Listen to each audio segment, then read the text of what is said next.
You're listening to Mama's Garage Podcast. Welcome back to Mama's Garage. Kayla Bush, Hello. how you doing? Doing good. How are you? I'm doing fine. This is your cool ass room we're sitting in. First thing I noticed on the wall was the Rango thing. I love Rango. Really? Yeah, I do. I haven't watched it in quite a while, but I just Johnny Depp has a lot of range, even though like the Amber Heard stuff was like, oh man, that's kind of upsetting on whoever's in. But I love him in most stuff I've seen him in. I haven't seen the Fear, Loathing in Las Vegas. I've not seen that. That's on my list. It's on my list as well. I'm sure eventually I'll see it, but I know he did like a lot of vocal performance stuff, like a lot of voiceover shit for Rango, and that's really fun. I love me some Rango. You have Men in Black over there too. Yeah, I have a little interesting collection. A little bit of Taken. Oh, fun, yeah. Coraline. Dude, there's so much culture on these walls. So, okay, so just to start out, because with it being an audio podcast, only people can kind of imagine what we're all looking at, but you have stuff everywhere. So, like, I want to know where was like where like the main grids, like what came first, and then you had to, like, fill some other stuff up.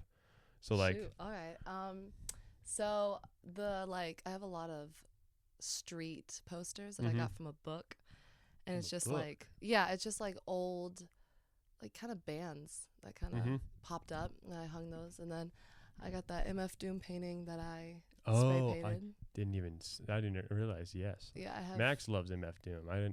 I don't listen to hip hop like at all, but he's like, bro, you gotta listen to Motherfucker Doom. I forget. I don't even know what MF stands for. I forget. Yeah, he's good. I have the Ring, and then I have some more.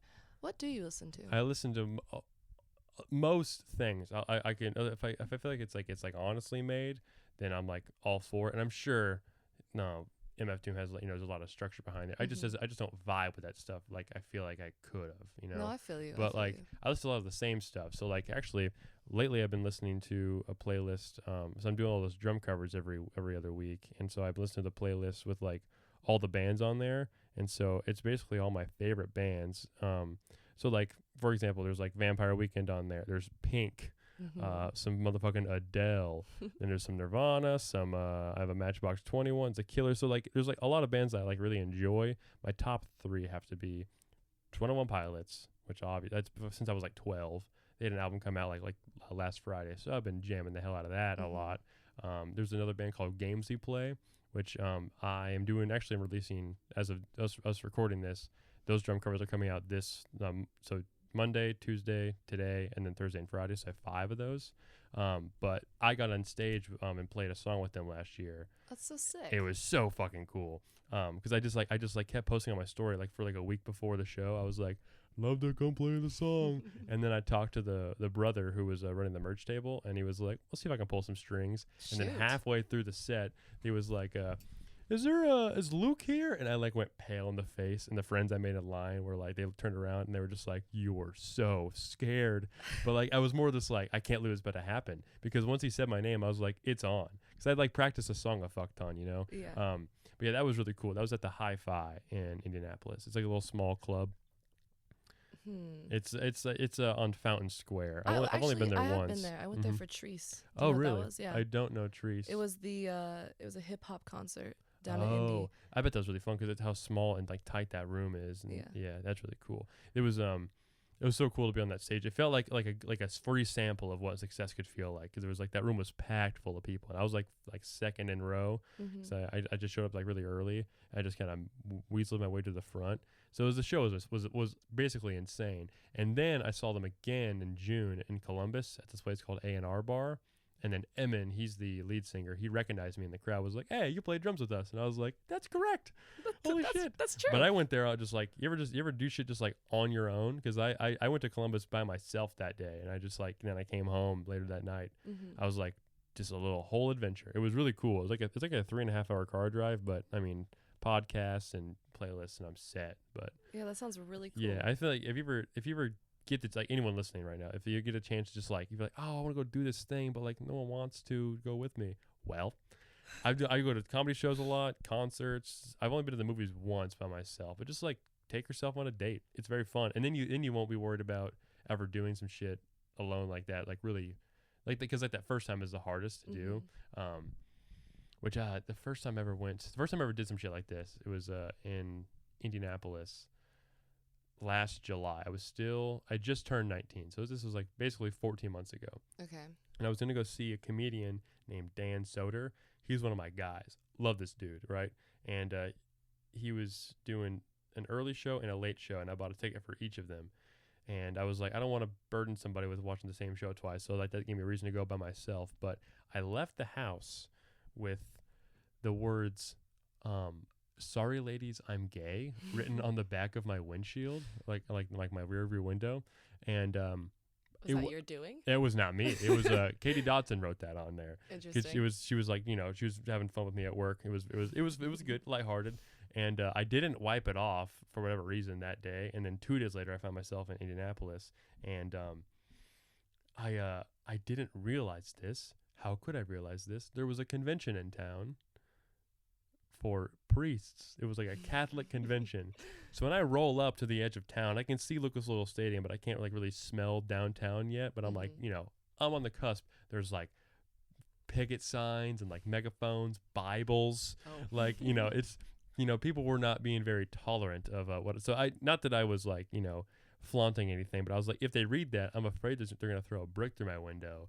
And I was really worried. Good story, though. It would, it's right. It would have been a great story, but like, I was just so, worried about stuff. But I was like, you know what? This is like a mild sauce version of what this could be. It's like, it's only gonna get better from here, And so luckily I didn't have to worry about that too much longer. Because then when I got to the parking garage, I took a dude wipe out and I wiped off everything on the back, which is like the most it's like it's a dude wipe, and it feels like to wipe some gay shit off is like ultra dude wipe stuff. But then I had a new problem, because the guy I was going to go see, Dan Soder, he does a Macho Man impression on stage a lot. Okay. Not anymore really, but he got one of his things he got famous for. And so I had a Macho Man Randy Savage figurine in my hand when I got out of my car, and I was like, I can't bring a grocery bag or anything like that into the club, because I'd be like, what the hell's in there? What? And then I'm like, I had to explain, I want him to sign it. So I just like raw dogged it in my bare hands as I walked in there. But I'm a young adult man with a toy in my hand with no one around me. So every single worker was just like, wow.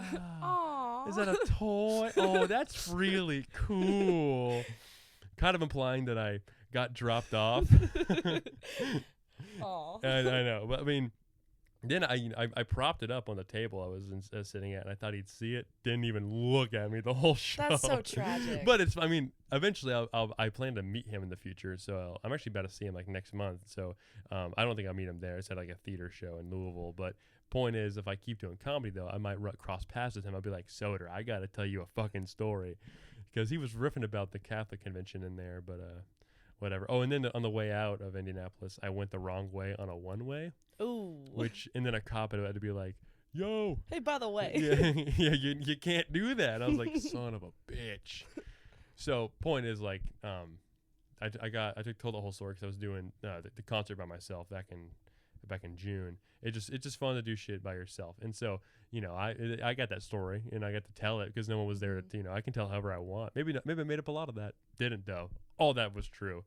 But I just got to take the leap. But I don't know. Put that in your stand-up. Yeah, I did it on stage a few weeks ago and it went over pretty well. It wasn't very rehearsed. It was kind of clunky, but I might do that again. How are you doing with stand-up? I did a show on Friday in Terre Haute.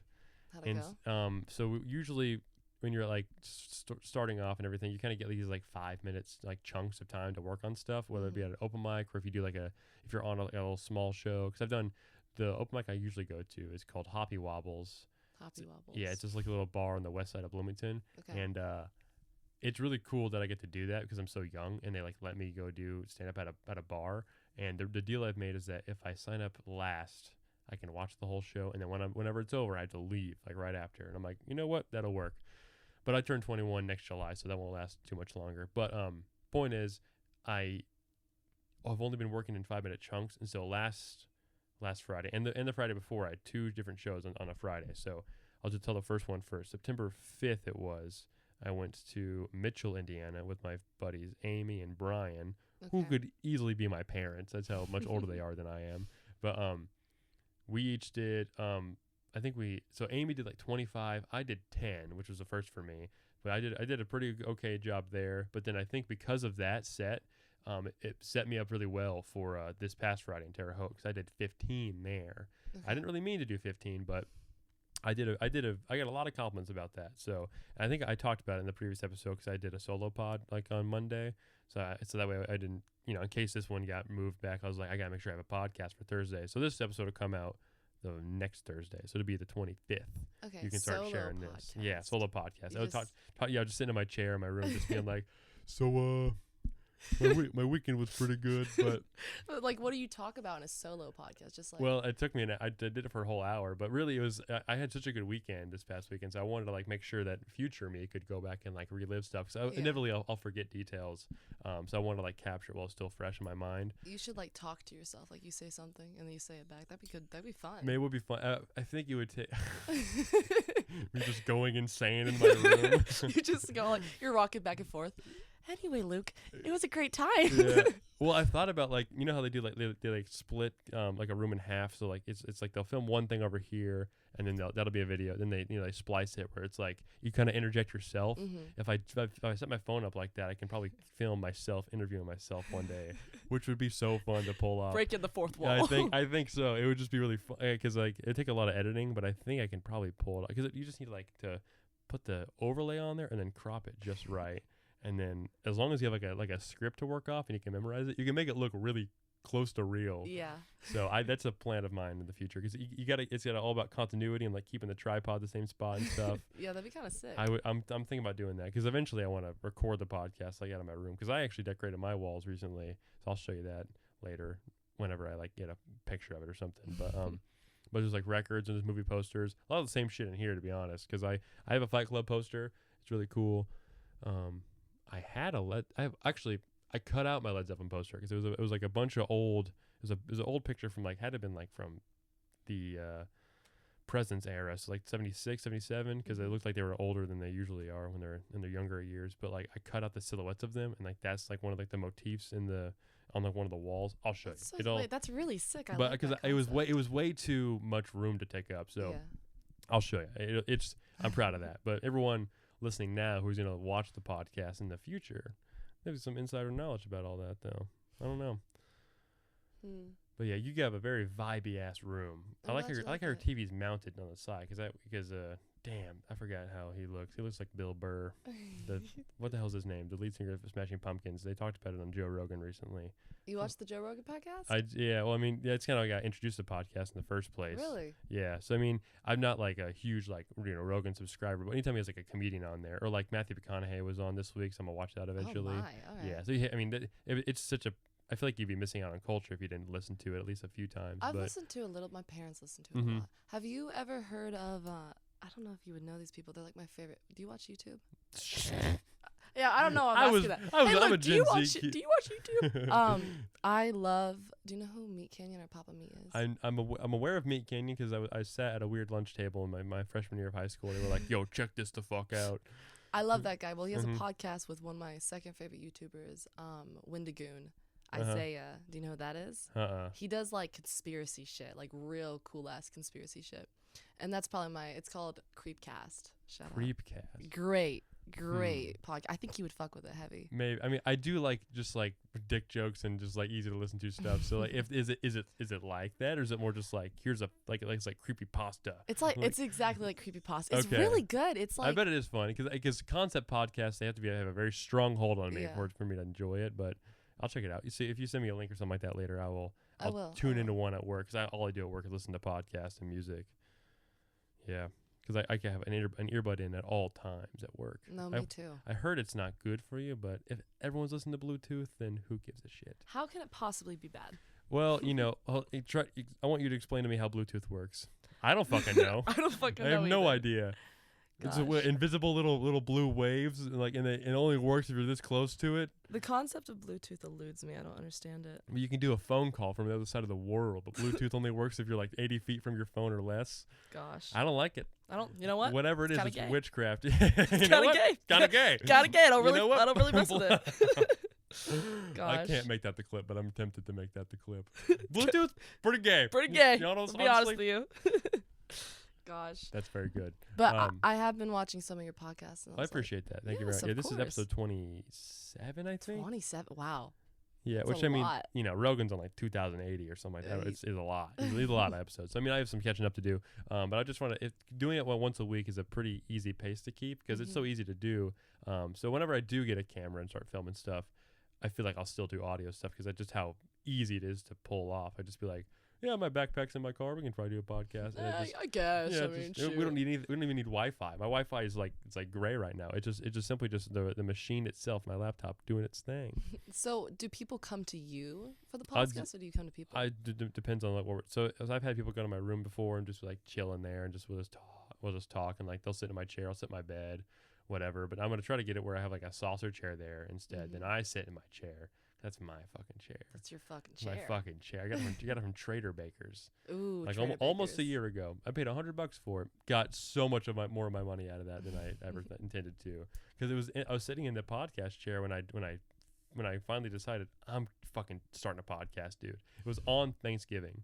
Oh, you remember the date? Oh yeah. Well, I mean, it was just a general holiday because the first podcast guest I had was my mom, and one of the things we talked about was our most recent holiday we spent together with my grandmother, my mama Bert, and she was like, well, I don't think I want to cook this year. How about we go to Cracker Barrel for Thanksgiving? Aw. Which I didn't think anyone would want to do.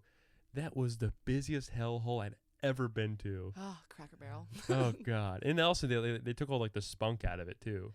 Okay, is that true? I heard that they like didn't do it, or they like made an apology. The and were gift shop is still. I mean, you can't. It's hard to undo all the remodeling. I mean, it just because it feels like if there was a Kayla Bush barrel, Kayla Bush barrel. I feel like there wouldn't. If, you have all this stuff in your room. It's all cool, and if they're just like, oh, you need to minimize it, or we're gonna pick a beige color, some flat, depressing ass color. Whoa. Yeah, right.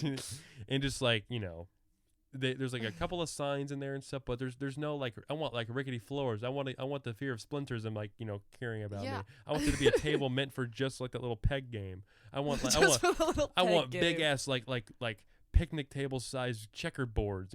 Yeah, I want to feel like I'm in the South. I want to feel like it's a time capsule where I'm eating. That's what I'm saying. So why would they change that? I want these overcooked sausage links and wet eggs. Wet eggs. Gosh, I miss the wet eggs of Cracker Barrel. Bring it back. I did not have the same selection they did on Thanksgiving that they usually do because Max was sitting at the table and was like, "Is it just me? Or is this menu short as fuck?" There's like 4 options. And then we found out it's like an abridged holiday Thanksgiving menu. So I got like the country fried steak, which basically fell apart in my hand. It was so tragic. Yeah, I know. You want to be able to cut through something like that because it's like, no. Fell apart in your hand. Yeah, I think we went to the one in Plainfield. And I offered Mama, I was like, we can go to the one in Bloomington. It's not that far. Way closer, actually. She's like, no, we're going to Plainfield. Do you want to go on a mission? I guess. Side quest. And then we went after to commemorate the holiday. A fucking cemetery. Why? Thank you. Why? I appreciate you asking that question because, well, Well? she wanted us to go visit these people's graves who I never fucking met On Thanksgiving. As you do. Sure. I wanted to play cards and have cranberry sauce escape my ass.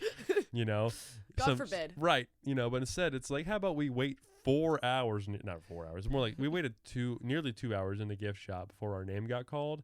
And then like the water tasted like it was extracted from soil they had in the back. It wasn't gray or like brown, but it certainly just felt, I don't know, it felt like it had soap in it from the previous wash. And then I think I got like potatoes, like I don't know, Should we sue them? No, I mean everyone else is getting fucked too, but I think that they need to bring it back. We should like protest. maybe here's what you can't do Cracker Barrel because it is a place someone can go. On the topic of being alone, we saw a few people walk into Cracker Barrel by themselves on Thanksgiving. How which tragic! That is tragic. That is so Should've sad. invited them over to your table. My mom, my Uncle Nick, Max, and I were all way too pissed to be friendly like that. The soil water. It was a tough hang after that. So then I went home. I was just shitty. I was like, this sucks. Luckily, I have this cool new chair though. And then I was sitting there. I think I just bought my MacBook just for MacBook purposes. It was like an adult purchase I wanted to make, and I just like, you know what? Today's the day. Today's the day. I'm gonna figure out how to do this on my own. Wow. So then I started like just doing like research. Like I was like, I'm like, what kind of a should I get a camera? Like, is that even new? Do you need that right now? I'm like, what kind of microphone should I get? So I asked my Sweetwater guy. He's like, what Sweetwater is? It's a music. Basically, it's like this like huge online music store, and they serve I have heard about they that serve recently. everyone in the world, but it happens to be in Fort Wayne, which is like 3 hours north of where we live. They have a slide, don't they? They had a slide. Yeah, I I guess. heard about that. Yes, and so I heard they got rid of the slide. I have been on that slide What? though. Why? I don't know why. Like, I don't know who beats me. Know why the hell that was not there ever again. They should get a fire pole instead. They should get a fire pole. Something. Yeah, fuck Cracker Barrel. Fuck Fuck Sweetwater. Cracker Barrel. No, Fuck don't- Sweetwater. No, Sweetwater. I love Sweetwater because then then I asked my sales rep because every time you order some shit there, you get like set up with you get your own guy. Oh Like my. it's like he's not quite he doesn't like rank like Jeff Bezos, but he's certainly like your personal Jeff Bezos. Personal Jeff Bezos. And so you ask your guy questions, and then I was like, hey Matt, I want to start a podcast soon. He was like, I'll set you a bundle up, and I was like, what? And then I bought it the next day. I bought all the stuff for it on Black Friday. So, and I got like a good deal on it. So Good then for these are different microphones than what came with that, but these are called Shure SM58s. It's like the microphone. They just because they have like the round head and stuff. So like once you know that, you might see like comedy specials or like people at concerts if they're podcast clips.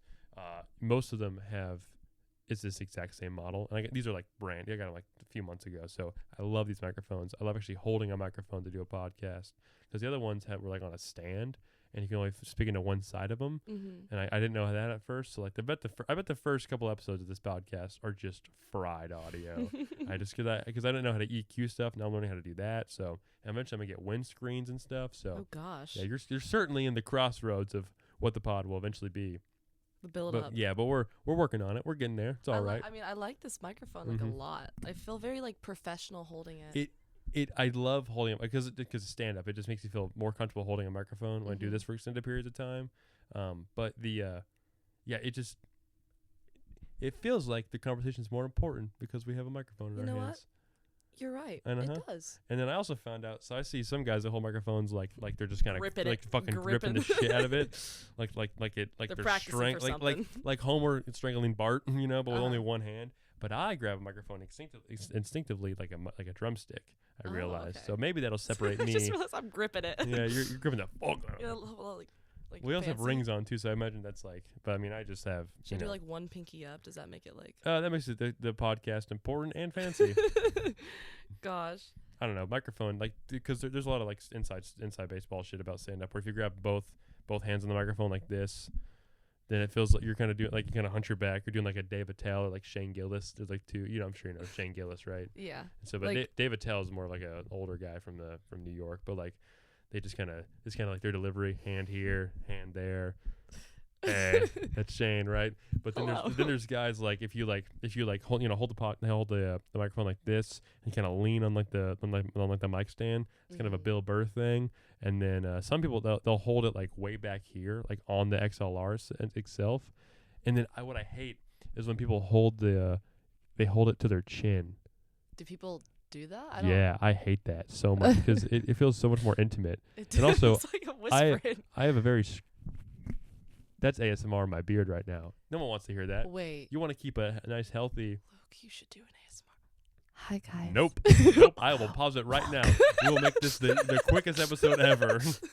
You gotta do an ASMR challenge, man. Nah. That'd be so fun. You could do a mukbang. Of course, when I first got a microphone and I had my audio in my ears, that was the first. I was like, ooh, rubbed it directly on my beard.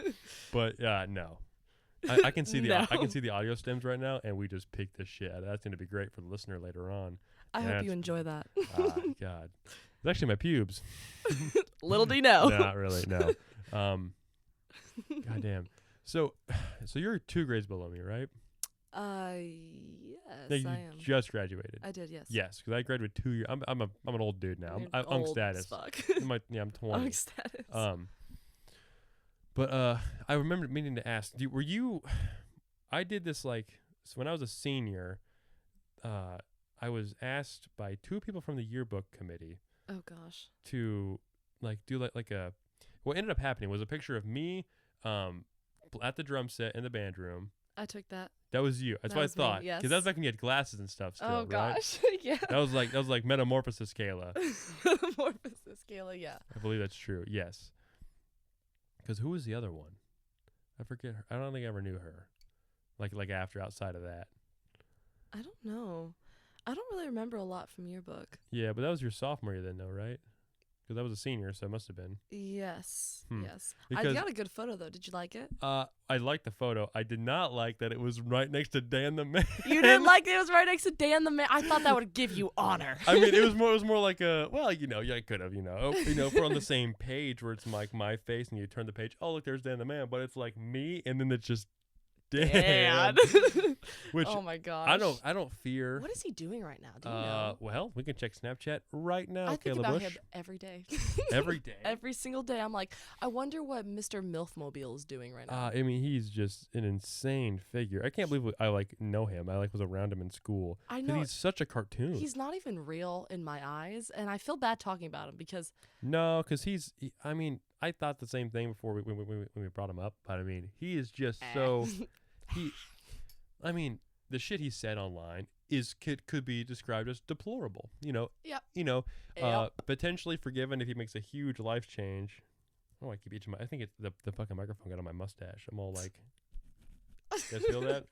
Actually made it feel better. You guys feel that? But Dan the Man, he's so basically, for those who don't know, which is that Oh I'm yeah, we sure gotta describe him. you got, which he's basically a mythical fucking being. He drives a scooter. He used to drive a scooter to school, but he's a roided up, long-haired, Jacked. scrunched-faced, always angry, shirtless. No, sleeveless. Yeah, well, like the arms on the side, Yeah. like the side cut thing. And he always had huge muscles. Yeah, it was a little scary. It was certainly intimidating, but like he always, because I have like very long arms, so compare my arms to his, it's like half the length, which means he can pack a lot more muscle into that small amount of area, Yeah. less distance to travel, so he can do stronger stuff, right? Mm-hmm. But he was just angry dude. I don't think his keyboard has lowercase. Yeah, I mean, it's always in all caps. yeah, he was a weird. It wasn't weird. I shouldn't say weird. He was different. Very He fascinating. was certainly man. unique. Very fascinating man. We should do like a study, study on A Dan case the Man. study on case study Dan the on Man. Dan the Man. Yeah, I remember he would like post on social media like, "What's up, everybody? Today we are listening to Megadeth and Slayer." Yeah, That was pretty cool. But then he'd have these mantras where he would have like, it'd be all in caps, and it would typically it would rhyme, which is so funny to watch a pondering Dan the Man being like, what rhymes with MILFs? What could possibly rhyme with MILF? And like it just like oh, get your MILF on the grind and your time on the rind or something. I'm like whatever. I don't know. That was Bars. Me. Yeah, I He guess. was spitting, honestly. He honestly, that was impressive because he Think did it. about He did it almost every day, He was misunderstood. and that's very true. He was misunderstood. Very true. But he also spoke with this weird accent. You know what? He wasn't born walked with his arms, like not like he was muscular enough to walk with his arms out, but he would just do it in general. Yeah, it's one of his emotes for sure. His Just like- emotes. Yeah, Gosh, just I just boom, want to know what he's boom, doing. boom. I'm sure he's picking the feathers off a chicken or something. Who Picking knows? you think he's getting MILFs right now? There's no way. No way. You don't think he's Not bagging that the old not that I don't biddies? believe him. I just think he's more concerned with picking up a Thor's hammer and trying to get good at drums and guitar than he is about getting MILF pussy. I don't think he's worried about that. I don't think it's on his horizon of things. How tragic.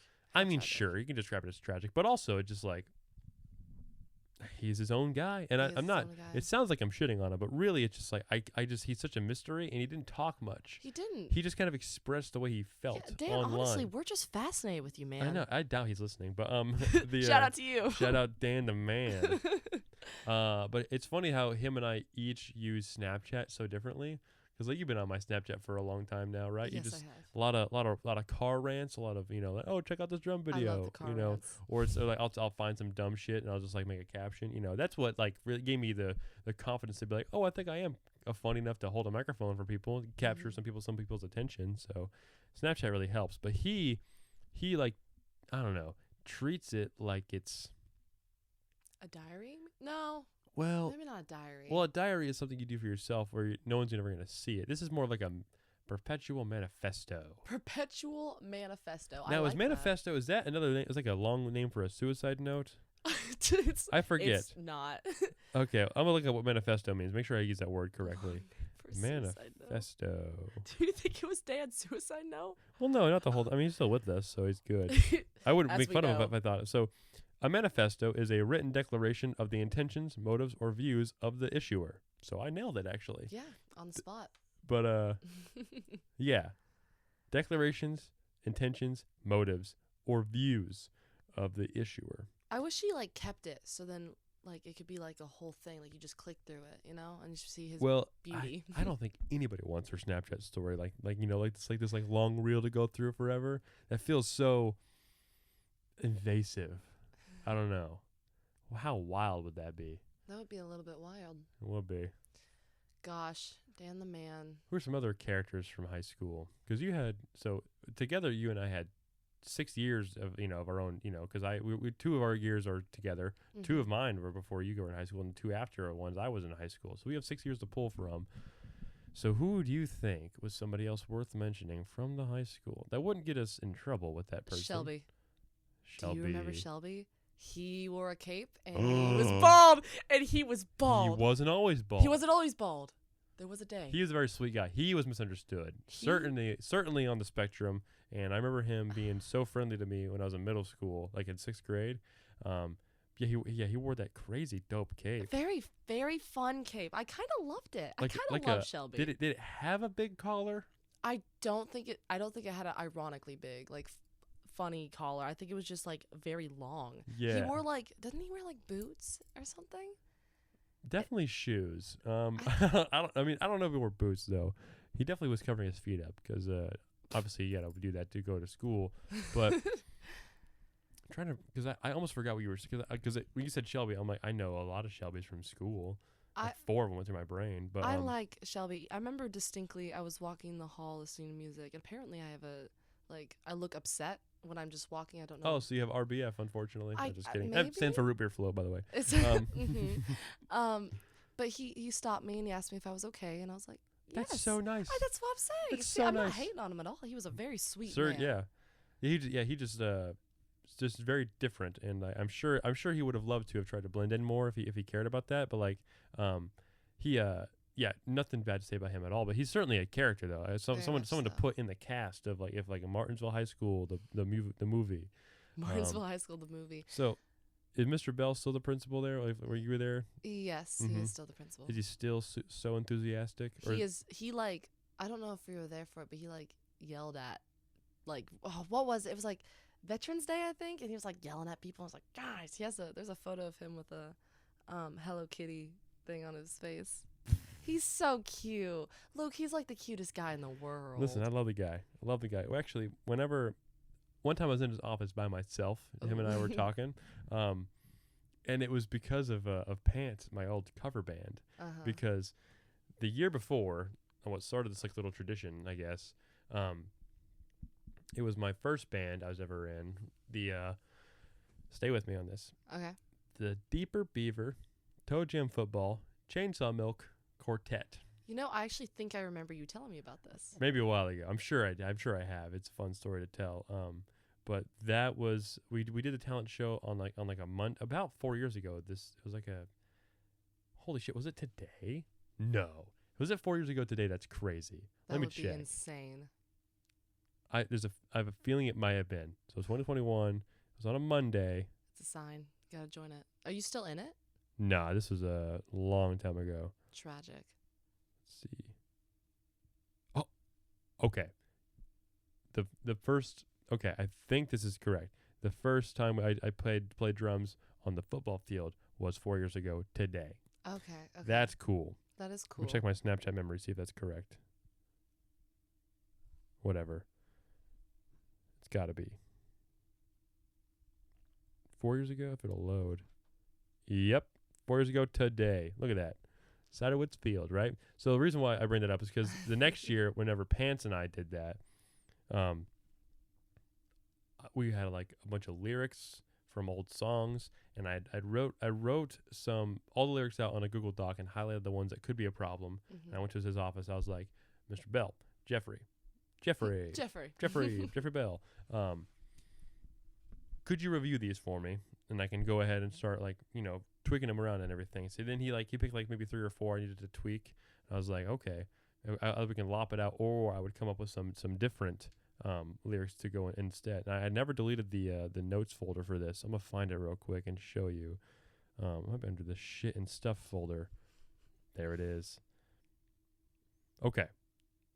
So one of the songs we did. So I think, 3 of the 4 songs we did for the medley had to be changed. A lot of them was in the song Centerstone. Oh, sorry, Centerfold, by the J Geels band. Whatever. I'm sure you'd know it if I played it real quick. Probably. But I think so. We also did the band Fun. They have like We Are Young or like Carry On. Yeah, so we did We Are Young, and the line was burning down the one night stands, and then I changed it to turning down the late night plans. Ooh, okay. Which is like the same thing but way more vague and better for a high school. Mm-hmm. And then maybe was that the same one? Whatever, it might be a different song, but this is certainly from the same song. In the bathroom, getting higher than the Empire State. And then I guess I put instead of bathroom getting higher than the Empire State, I put in the bathroom playing records in a worn out state. Okay. So like old records, I guess. Yeah. And then there was just across the bar, implying alcohol. I put just inside the car. Didn't have a poet. So those were clunky. These were I popped off on these, right? For the ones for Centerfold, which let me play a sample of that real quick. This won't get copywritten if I don't. Should be okay though. I know you'll know whenever I play it. Centerfold. Yes, I've heard this. Okay, great. Within a few seconds. Okay. So there's I think one of the verses it goes, looking through a girly magazine, which is what Centerfold comes from. We changed the name of the song to Centerstone. That's from my mom still works to this day. So looking through a girly magazine, I put riding in a purple limousine. Okay. Which like as long as you get like the een and like the syllables match, we're all good. I guess one of the ones was on the pages in between, and then I wrote who I hope to make my queen. Bars. Yeah. You're spitting right here. And then when your clothes are on, which implying they're gonna take them off later, I put when it's close to dawn. Ooh, okay. And then motel room and take them off in private, which is what the clothes we're talking about, right? Mm-hmm. And then I put instead of motel room, I put big ballroom, and instead of take them off in private, I put bust down and start jiving.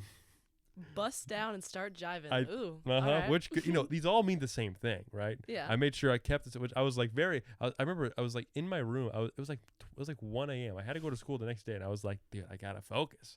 I gotta get this shit. And I was like on a creative spell, That took way longer than I thought it would. But whatever.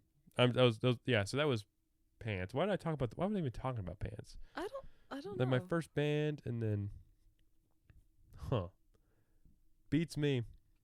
No idea. You want to see the movie list? Yeah, go ahead, Yes, please. all We right. can talk about the movie list. The movie list. I'm so hype.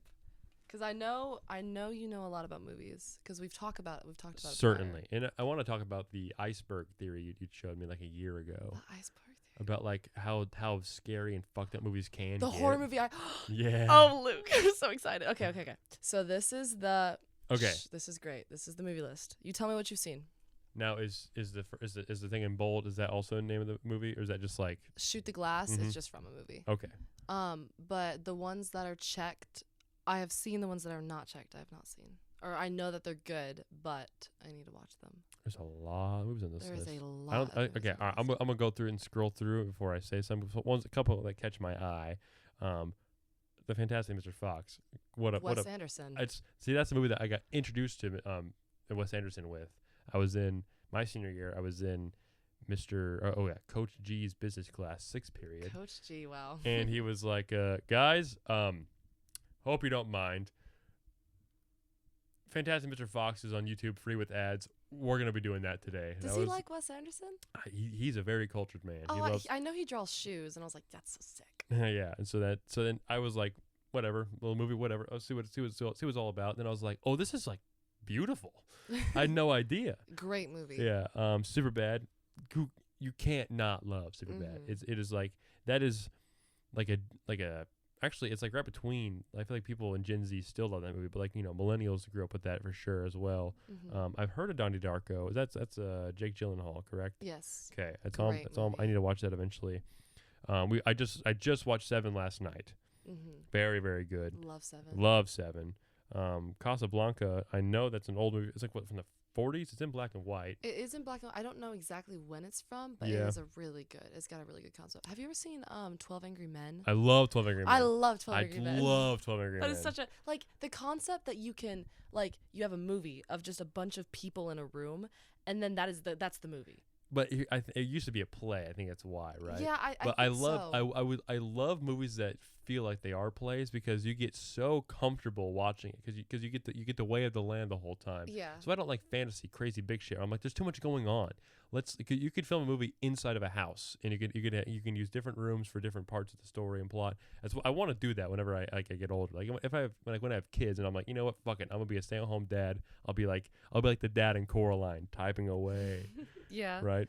Well, see that reminds. Have you seen Skinamarink? It's like a really. We watched it once, also my senior year, really? at Ben Selch's house, and he was like, "We should watch it," and I was like, and I fell asleep 15 minutes into it. It's a little bit. It's right. It's very experimental. I remember them talking about it on the Dead Meat podcast. Dead Meat podcast. So the kill counts. Yes. So they have a podcast. I actually listened to it today. Not that episode, but they're talking about weapons.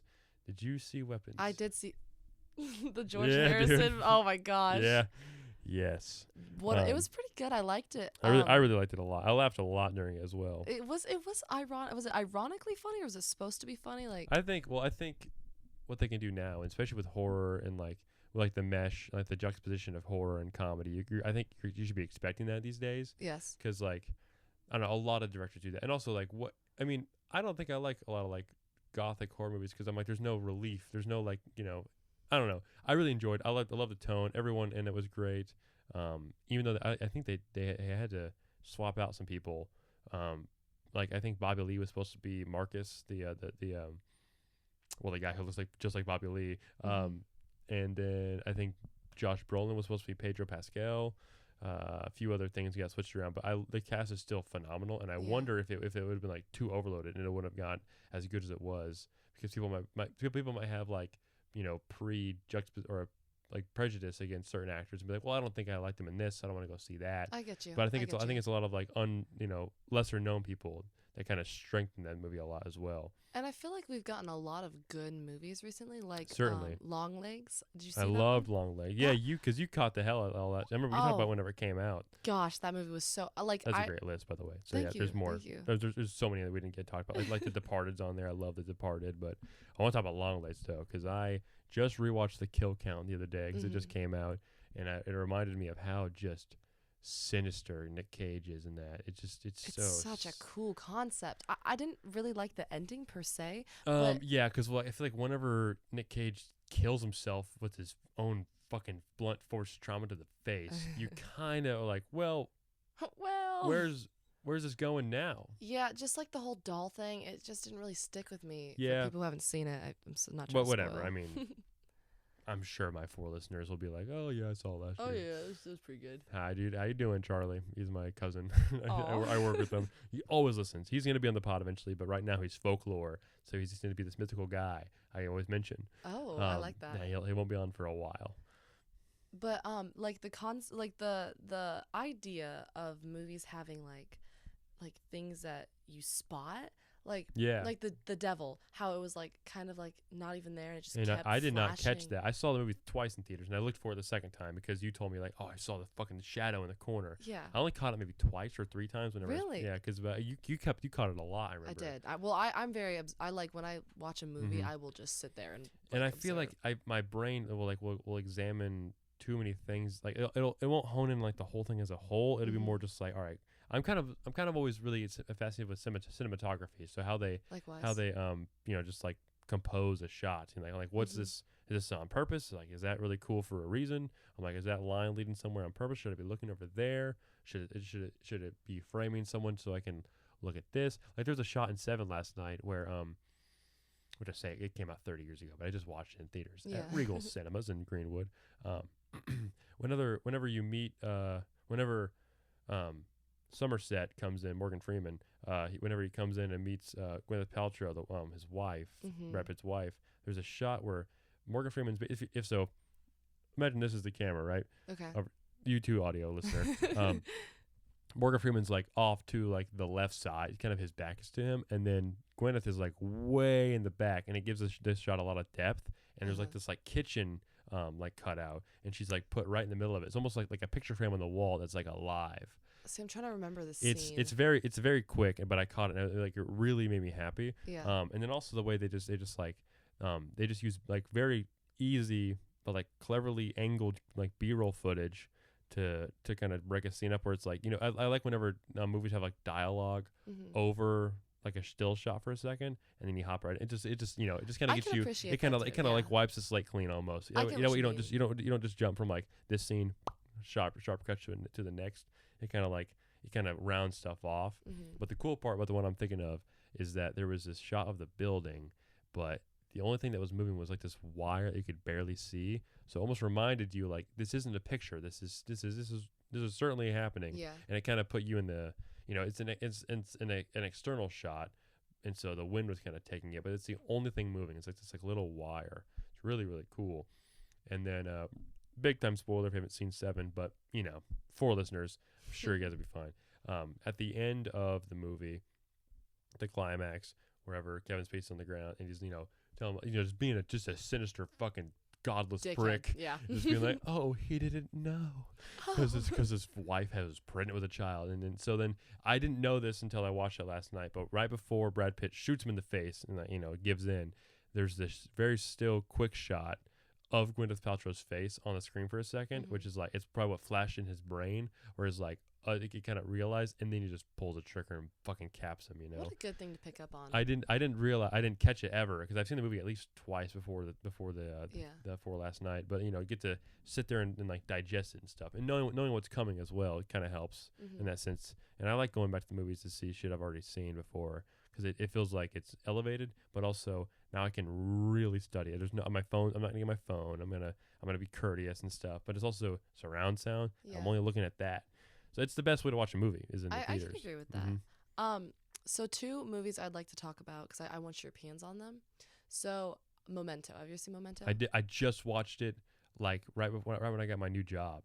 Yes, it took me like 3 times to watch. I kept falling asleep. My sleep was all fucked up. But yes, I love that movie. I love Memento, and I love Christopher Nolan. Yes, I love ambiguity in movies. Like for example, like The Thing. Like you don't know what the John monster Carpenter. is. Yeah. Yeah, I love John Carpenter. But in Memento, like how you don't really like. I like it that it's just it's a good paced movie. Yeah, and I can't imagine what it was like to edit that movie too. Oh yeah, so much. And the way the movie is like just set up in general, like I feel like at the end I didn't fully like get the grasp of the movie exactly, but that's what I'm talking about with ambiguity. I like that a lot. Open-ended, where it gives you because if it gives you all the answers, then you have no reason to ponder about it later. It doesn't stick with you, right? See, and that's what I love about movies that have you like, oh, like whoa, I like wait, and you think about it. And I feel like there's a lot of movies like I wish I can think of more that have that, and I love that. I eat that up. Like the most recent example I can think of is in weapons. Like everyone's talking about online. I'm sure you can get ahead of me if like, it's the shot that everyone's posting about. It's whenever Josh Brolin comes out of the woods and he follows the sun into like during the dream sequence and the gun shows up. Yeah, see, what was that about? Right, but that's was that for the talking about it and stuff? I think a lot of it had to do with that, which is I think is smart, and I can respect game about that, with marketing and whatnot.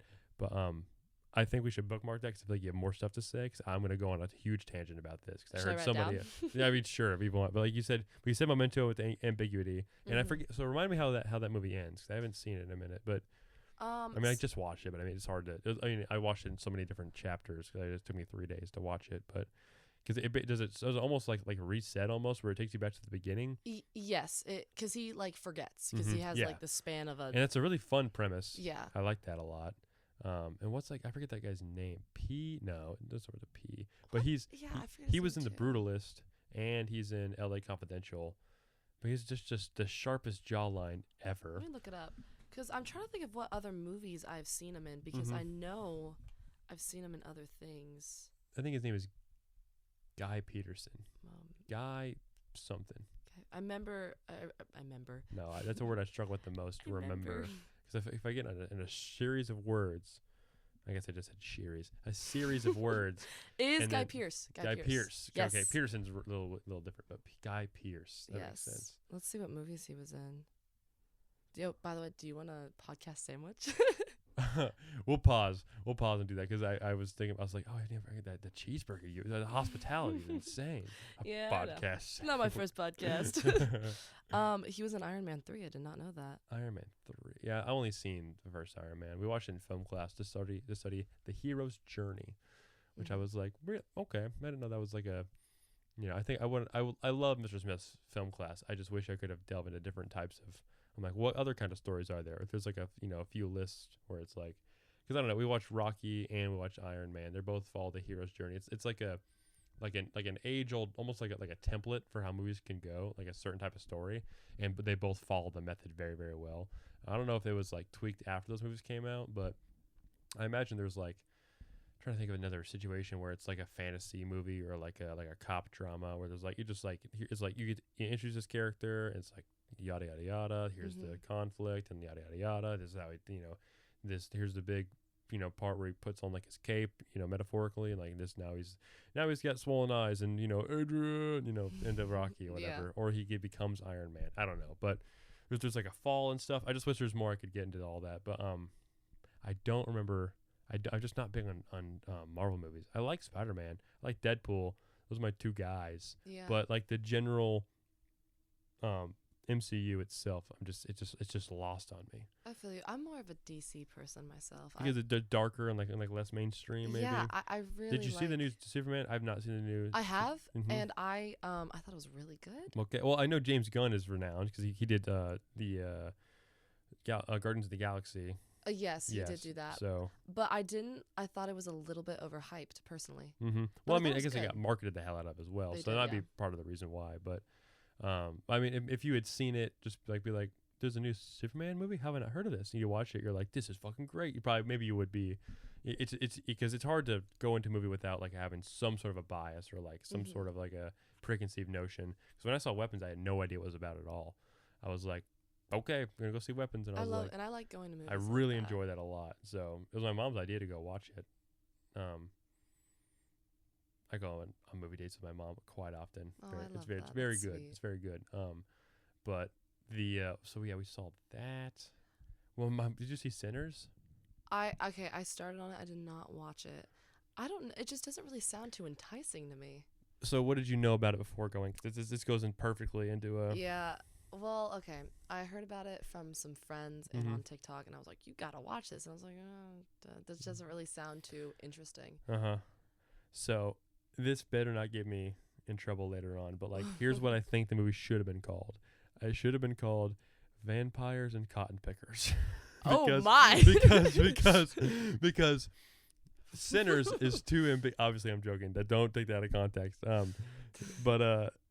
I said that's the part of the podcast you put on the thing. I said that to my mom You mean like where I put it in parentheses? Like it should be like Kayla Bush. Kayla Bush podcast. Sinners, or what was it? What was it? Vampires and cotton pickers. Cotton pickers. Well, because my mom and I Reese had watched it. Reese Satter had watched it, and he was telling me about it in the car once before I went to go watch it with my mom.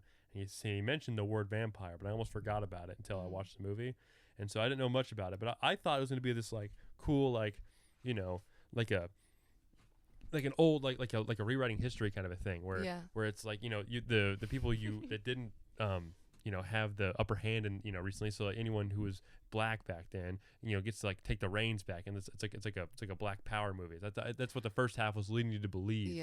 And then there's this very clear second act like just cut where a vampire literally deteriorates from the sky, and then he shows up at like this like clan member's house, and I was like, oh wow. For the record, I'm not on the clan side. Cotton pickers is just what the people were doing. That's just their job title, and it's funny to go with vampires. Well, Braxton had told me, he was like telling me how like it was very like Black Lives Matter and very much like regarding like just a lot of that, and I was like, well, I would call it B. It wasn't. There was. I mean, it can't be BLM in the 1930s. Just a lot of empowerment. But I mean, I feel like. I don't know. We can't speak on that. Like, it's not our space to speak on that because we're not black. But but from if I was, I just don't think it would be. I've heard there's a guy on Tom Segura's podcast. He was Ennie, and he was he's like, man, I fucking hate when they they just like do the they do like the the field howling humming where it's like the like the soulful bullshit like that. He's like, it's so cliche and so overdone. I fucking hate it so much. That's a valid take. And I was I don't think it didn't please everybody, but Tom was saying how a movie like this polarizing is good for it because if people are talking about it, and now they're like arguing about the movie, so it gets a lot of more, just like with the gun scene, people are just arguing about that in comment sections where it's like whatever. But I enjoyed. I was let down because I didn't want it to be. I wanted it to go in the direction I thought it was going to go into, where these Michael B. Jordan and his twin Michael B. Jordan, just like basically beat up some Klan people. I'd be like, what a cool, easy like to watch digestible movie. But then I was like, oh, it's all vampires. That's weird. Yeah, I kind of thought it was going to be. It didn't focus on race after the first act at all. It just kind of established that, but it established it for too long to where I was like, my hopes up and excited for stuff. And then whoever the quarter black lady who was wearing pink the whole movie, she was a character I was really looking forward to seeing her like be like she had like Final Girl energy, and then she's like the first one to go. So I had a problem with that, but the CG was great, and like the scene. Did you see the scene with the music stuff? I did see that. I honestly thought it was gonna be like Django Unchained. See, I was expecting that kind of a thing too, but that's already been done before, so why would they need to do it again? It is pretty original, I will say that, which is kind of hard to come by. But so is Weapons. I love Weapons too. I thought that music scene was weird because like, and here's what Ennie said as well. Like he's a guy on the podcast. He's like one of the producers. He was talking. He's like, I thought the music scene was so stupid because it had like, it wasn't just like going back in time and like showing you like because like there's like the scene where they're twerking in the modern world, like back then where I'm like, this feels so out of place and stuff. But it's supposed to like show like it's like transcend like how music can like historically back up everything. And kind of encompass a whole culture over the course of history. And he was like, oh, and then it panned to like the only two Asian people in the whole movie, and now there's like this old she's like the really like white face and like the huge like peacock looking stuff. I'm sure it was like very like a cultural centerpiece back then, but it was like, this shit feels out of place. I just don't like it. And it didn't really impress me. I thought it was cool. It was like a whole one shot. It might have been a few like blurry like transitions we couldn't catch because we're not on the editing room floor or anything. But the people were loving that scene, and then Reese and I were talking about it, and I was like, I thought it was so overdone, and I don't like when movies do that where it takes you out of the time period. What did it again for me was in The Great Gatsby in 2013 with Leonardo DiCaprio and Tobey Maguire. Tobey Maguire, not Tabby. Tabby Maguire. Tobey Maguire. So there's like all the music feels. It's like straight out of the early 2010s in that. I didn't like there's like it's like hip hop. I didn't pick up on that, but you're right. It's so weird. It took me out of it. I was like, I don't like that at all. But I mean, it's different and it's new, but I would like for someone to recreate like the 20s music with like modern technology, with like modern recording. There's like muted trumpets, but over like, like dubstep hi-hat beats. I'm like, that doesn't mesh well at all. I get what you mean. So like the music scene in Sinners, it looks really cool, and then everything kind of burns to the ground, but it's like not really happening. It was just confusing and it felt out of place, and the movie didn't have anything else like that the whole time. Where I was like, I don't know. Just adding it in to just. Yeah. I get what you mean. So I don't know. I forget if I made a whole point there, but I did like it. There was certain Michael B. Jordan is fantastic. It felt like he was two people the whole time. It just I like that they like it was very interesting how they did that, and I really like that they wasn't able to tell. I know. I like that a lot. And like obviously the red and stuff, but you could just have he just looks different. He has like different facial hair on both people for sure, but he just he transforms his body like that's what acting is, where you can just trade places with yourself like that. It's so cool. Just put on different personas. So I just wish it would have had hopes for a different direction. And then my biggest problem with it was all you needed to end the movie properly was what's his name? His name's not Preacher, is it? No. Like the kid the whole time. I forget his name. I'm thinking of Preacher Lawson, the comedian. He was on America's Got Talent. But whenever he's like, they tease that scene in the beginning where he's holding the guitar neck, and then you don't see him drop it, and then at the very end you find out from that scene, the next day, of course, when he drives back, he leaves and flees to Chicago, and then during the end credits you see him in that club and stuff. They should have just been like, oh, sick, he made it out. He has like the scars and stuff. Clearly it's been with him his whole life. But then you get Michael B. Jordan, and they're both now vampires, and they're wearing the most fucking irrationally stupid 90s shit of all time. Like he has like the high cut fade with like the huge like shaped afro. Yeah. She's wearing the big hoops, and it just looks so stupid and silly. And I was like, how he had the rings that go on like 3 fingers at once. Where it's like you can like punch a camera, where it's like check it out. It just felt I feel like they like Googled the most stereotypical 90s stuff. It was like, bro, this is it. We gotta put it on them. Absolute cinema. And like crazy weird sweaters. I don't know. There's a lot of things I really enjoyed about the movie. A lot, and like, it was very funny. I laughed. Like, dude, they talk about eating pussy so much. It's so funny. And all the acting's great. Yeah. But I just didn't like the direction it went in. And the ending, but I thought was gonna save it. And then I was like, that was just. My mom fucking hated it. Because she hates like fantasy stuff. It's probably where I get it from, because I'm more centered in like realistic fiction. Exactly. Yeah, I get you. Like a movie like Stand By Me. From like the 80s. Love Stand By Me. Easy. It's one of my movies I've known my entire life.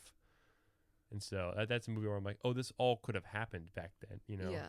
It feels like you can you can trust it more. But I think at the same time, movies are supposed to it's supposed to let you glimpse into like what could be, where it's like, what if cars could talk? What if monsters had jobs? It's you're supposed to be able to explore stuff like that, which is easier in animation, but whatever. You brought up cinematography. Yes. And I was gonna. Yeah, I was like half an hour ago, I think. I've been talking this whole time. No, but go ahead. You're okay. I was curious as to if have you seen Magic Mike? Well, with Channing Tatum? Yes. It's cinematography in that movie, really? I've not seen it, but I'm certainly it's in the zeitgeist, so I know all about it. I want to there's been very few movies. Well, there's been a few that I've picked up how bad the cinematography is. Oh. And it's bad. It is really bad. Now, there are some shots in that movie that are like, oh my gosh, it's a good shot. But the entire movie is graded in this yellow, and it makes everyone look orange. I have to show you it. Damn. You got to watch it just how bad the cinematography is. Well, because I feel like a movie like that, the word cinematography would never come to my brain. Like, if you have to earn it with a certain type of a Magic movie. Mike. Well, because I'm like, wait, are we talking about the same movie? I'm like, Channing Tatum. But I mean, like a movie. Let's see, like Superbad. We mentioned it earlier. I'm like there's you don't need like all these artistic cool shots to kind of tell the story with the camera. Yeah. It's more like, let's just cover this. Let's do a 2-shot. You guys be funny on camera. We'll go to the soccer field and stuff. Oh my god, it is all yellow and gross. What is it? What is this, fucking Mexico and Breaking Bad? That's what I'm saying. It looks like Arizona. It's just weird. Yeah, so it's all color. Weird. Well, I mean, And also with I feel like movies like that where they're not worried about like there's no like pretentious asshole like ourselves to a certain degree, like being like be like rubbing our chin, being like I wish they would do this bit, or like oh this scene is like foreshadowing that. It's more like this is a script we have. We're gonna do all these scenes. We're gonna point the camera at the people, and whenever it shows up on the camera, we're good. I'm sure there's more to it than that. I'm downgrading it quite a lot. Yeah. But I mean, there's no like they don't want it. They're not. they're worried not about the being they're not trying to be they're not trying to be clever. Is what I'm Yes. trying to mean. And I get that completely, but I really like to pick on that movie specifically because I'm like Magic Mike. Magic what? Mike, what? It's like the masterpiece. Either have to watch it or you have what? It's just misled taste, unfortunately. But well, no, I understand. Yeah, it's funny that you brought that up when talking about cinematography. Well, I was just talking about I like bad movies are just fun. Yeah, for and sure. That movie is specific. Like there's a one scene where she's walking with Channing Tatum. Channing Tatum? Yeah, it's a weird name. Channing Tatum. Yeah. Isn't he gay? I'm sure he loved. I mean, some gay men would probably love him, but I'm certain he's straight. I was almost positive I saw like a video being like Gay name. It's a gay name. name. It's a stupidly gay name. Change it. He needs to change it. But there's this one scene where she's walking with him, and the green screen, it's not even. It's almost a projector, and it's on her face. Like you could see the projector on her. It's so funny. It is so like because there's a water in the background. Yeah. And you could just see the water. Just like it's. How did they not pick up on that?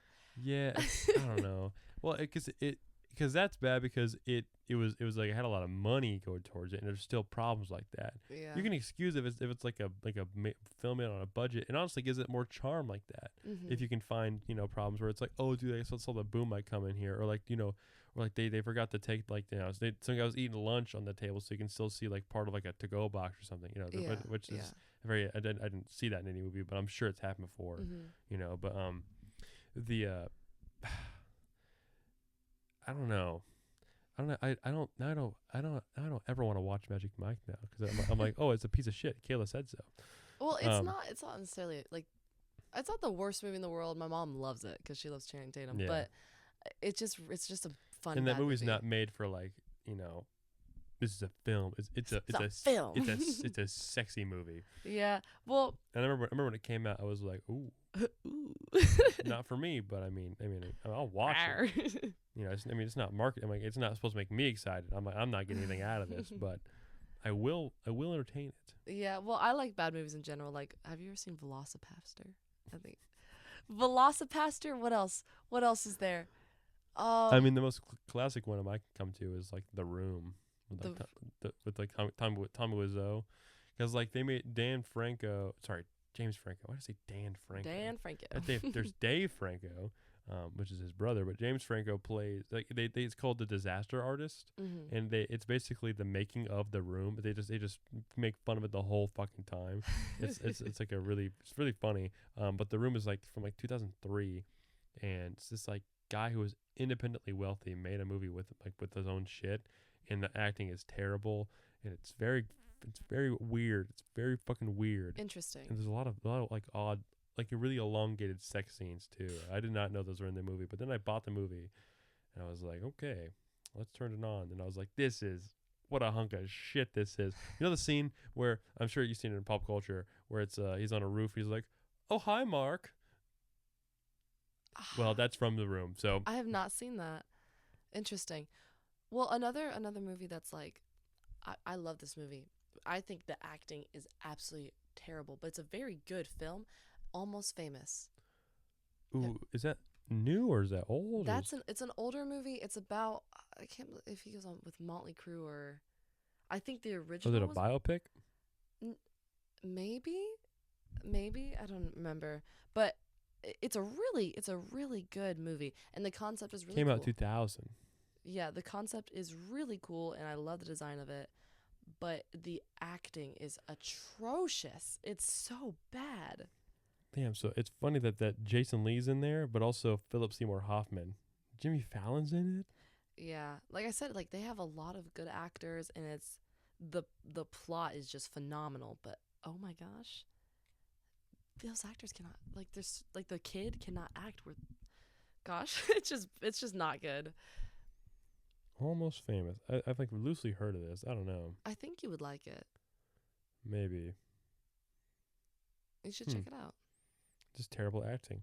Let's see, because people always say, like, because I'll be completely convinced by something in like a movie, and then I'll hear people be like, "Oh, the acting was terrible," and I'm like, "Well, that's like it's more subjective," and that's the case because I was certainly, I enjoyed the performance, and then it's like, "Oh, this was terrible," and I'm like, "Well, I don't think that's the case." Yeah, So, it's subjective. It could honestly, I just thought there was like some scenes that were just very like awkward because the actors were awkward. But if you watch it, you should give me your feedback on it because I could be wrong.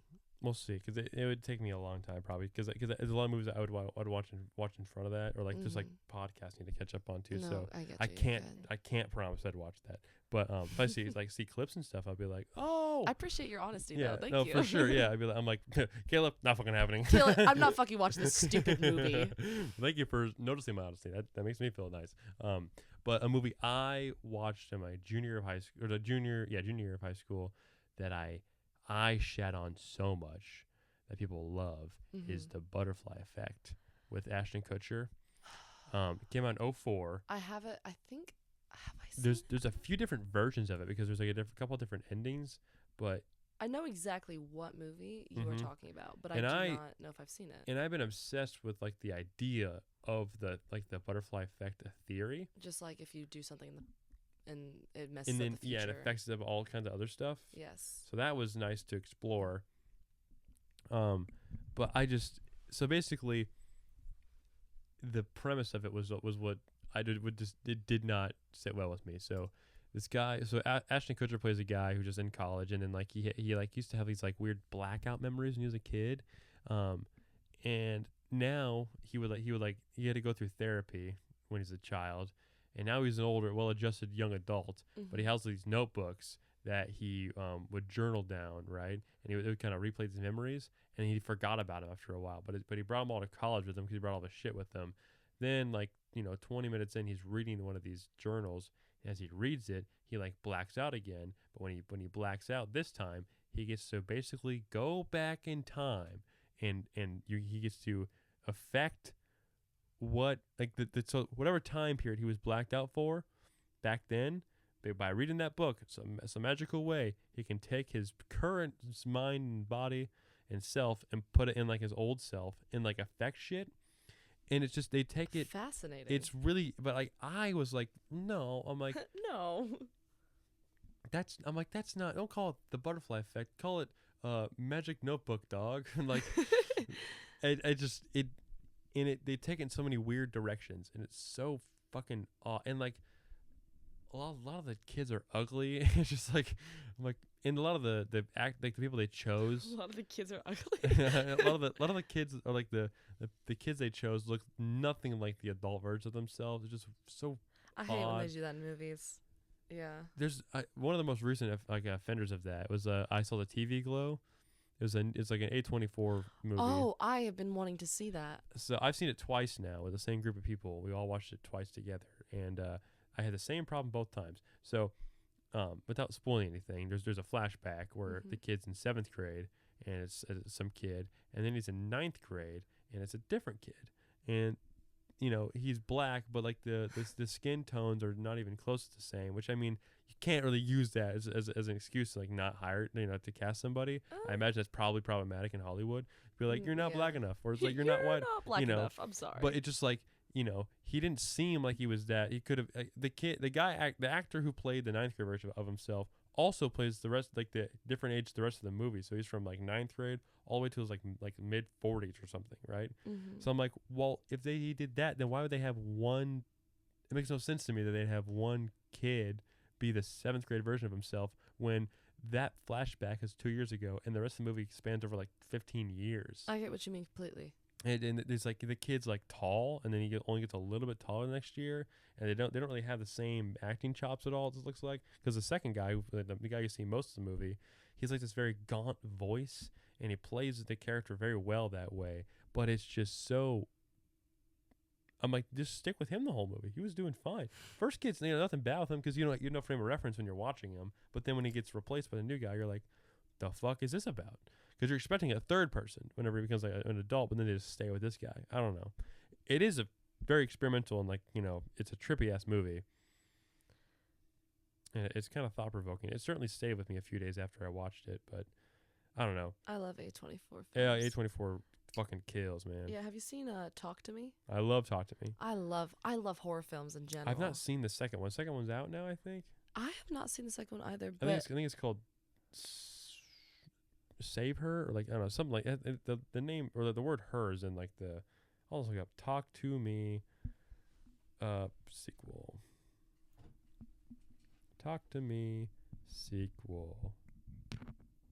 I was thinking it. Sorry, You're fine. I didn't think it came out like that long ago. Did it not? Oh, maybe I'm wrong. But I really like that one. Let's see, what are some?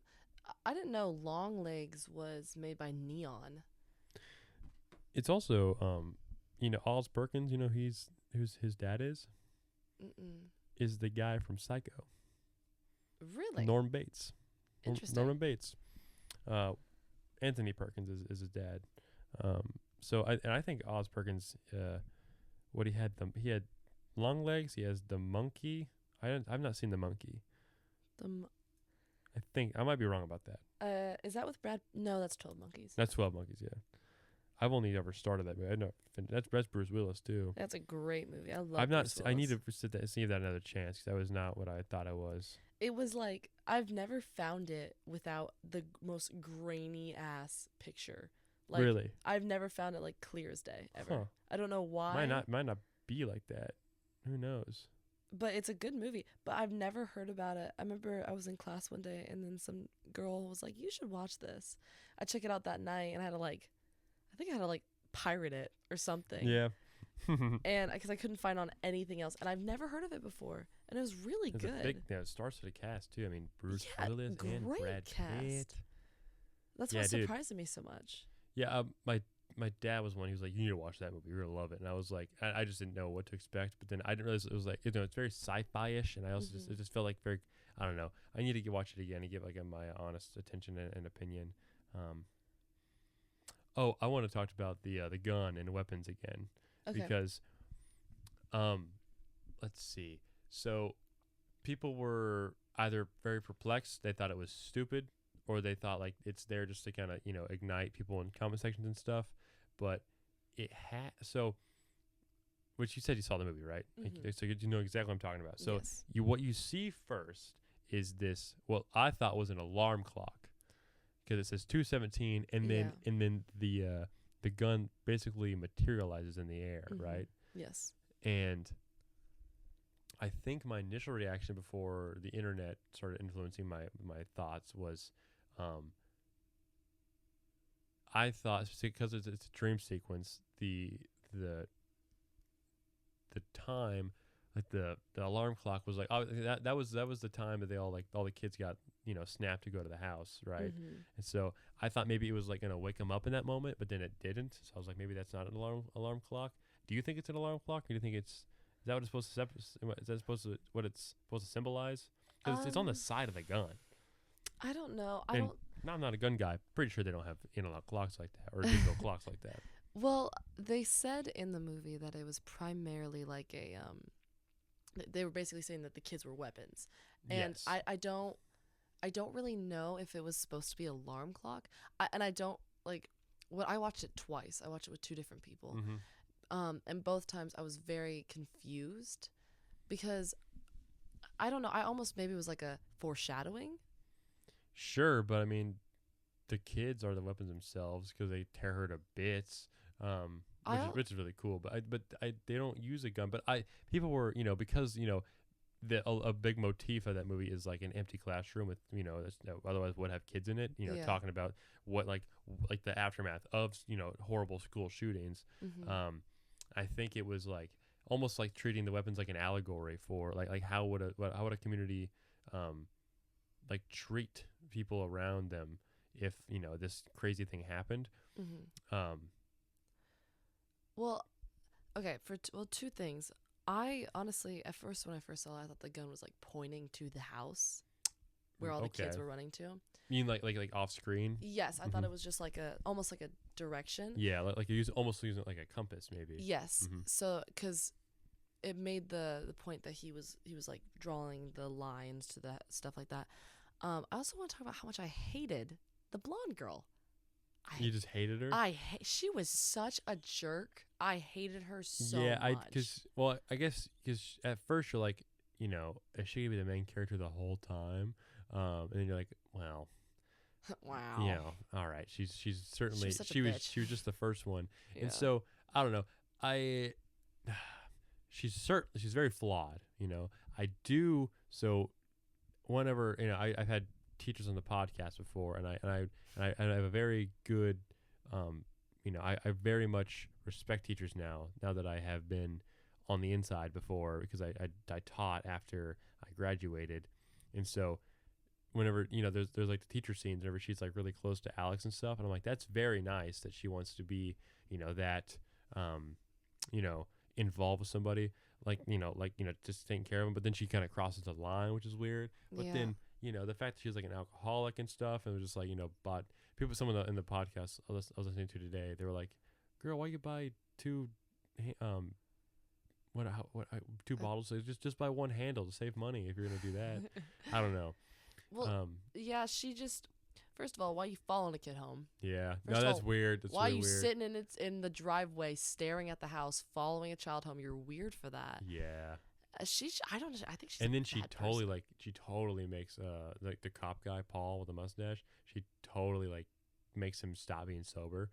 Completely. She's like manipulates the hell out of him. And she like literally steals him from his wife or his girlfriend. Yeah, but I mean, he's not completely innocent for that. I think he was persuaded, and he was like, "Ah, shit, I'm down on my, like the shit at work happened where he punched the guy, and that's why his hands all covered up at the bar scene." So obviously, it takes two people to make that decision. But I think I don't think he would have if it wasn't for her. Yeah, we can agree on that. Yeah, but and I think he certainly chose to do that though. I love flawed character. Like I love flawed characters in a movie. Makes it more real. For it sure. does and everyone's flawed. I think. I mean, I think the counselor's not that flawed.